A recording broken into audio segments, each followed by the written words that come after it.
satu-satunya planet yang dihuni oleh semua makhluk hidup. Bumi juga menjadi ruang gerak bagi makhluk hidup untuk memperoleh sumber hidup seperti makanan, minuman, dan lain sebagainya. Jumlah penduduk bumi terus bertambah, dan pada tahun 2050, diperkirakan bumi akan dihuni oleh 9 miliar jiwa. Fenomena yang dampaknya ini dirasakan oleh semua penduduk yang tinggal di planet bumi adalah perubahan iklim.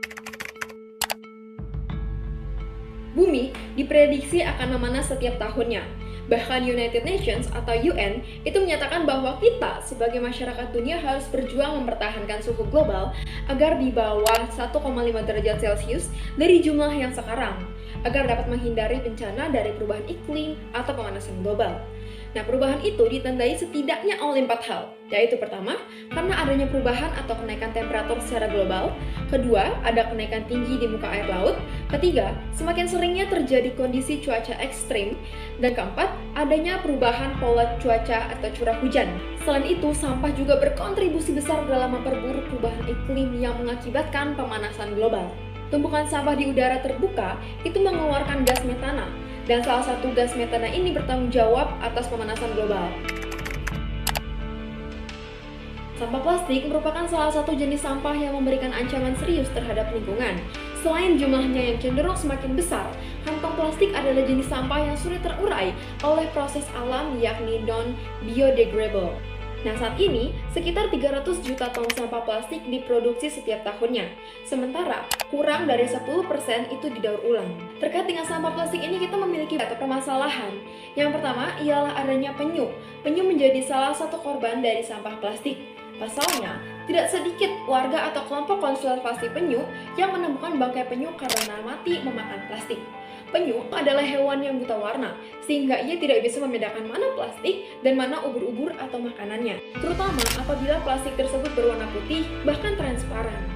Dampak yang ditimbulkan dari sampah plastik jika dibakar secara terbuka atau open burning itu bisa menyebabkan polusi udara yang menimbulkan penyakit kanker pada dosis yang lebih besar. Ini bisa mengakibatkan juga sakit kulit yang serius. Sampah plastik juga dapat mencemari saluran air, irigasi, sungai, danau, pantai, dan juga tanah. Dan dalam jumlah tertentu, sampah plastik ini terbukti menyumbat saluran air yang dapat mengakibatkan banjir. Ditambah, mikroplastik yang terurai dalam tanah itu mampu membahayakan setiap makhluk hidup karena plastik ini mengandung antimon trioksida yang bersifat karsinogen. Bagi manusia, mikroplastik yang sampai kepada mata air itu dapat membahayakan, terutama jika air yang dikonsumsi itu tidak mengalami penyulingan. Sementara bagi tumbuhan, mikroplastik yang terurai itu mampu menghambat pertumbuhannya. Kemudian bagi hewan, contoh krusialnya seperti kasus penyu di atas. Beberapa masalah sampah, terutama masalah plastik dalam kehidupan yang merusak bumi ini sangat membahayakan kehidupan.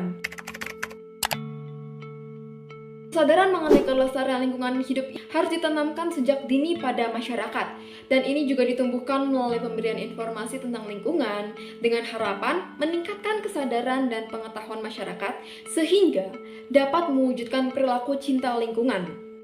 Menteri Lingkungan Hidup, yaitu Siti Nurbaya, menyatakan bahwa lingkungan itu akan tetap terjaga dan bumi tetap indah bila kebijakan yang digulirkan itu bersinergi dengan kepedulian di masyarakat. Nah, Siti menjelaskan untuk menjaga bumi dengan baik, salah satu syarat yang harus dilakukan itu dengan membersihkannya dari sampah.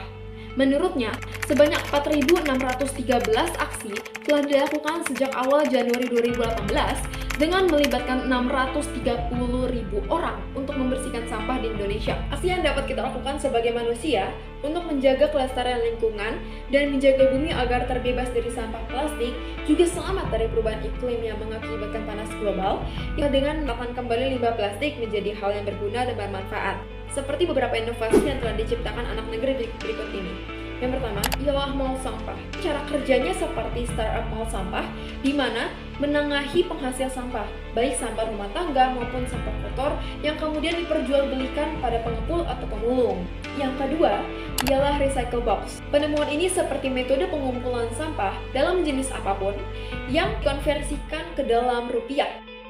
Implementasi dari recycle box ini terlihat pada beberapa daerah di Indonesia, terutama komunitas rukun warga seperti adanya bank sampah, yang nanti sampah tersebut akan didaur ulang dan dikalkulasikan berapa jumlah nominal yang kita dapat dari sampah tersebut.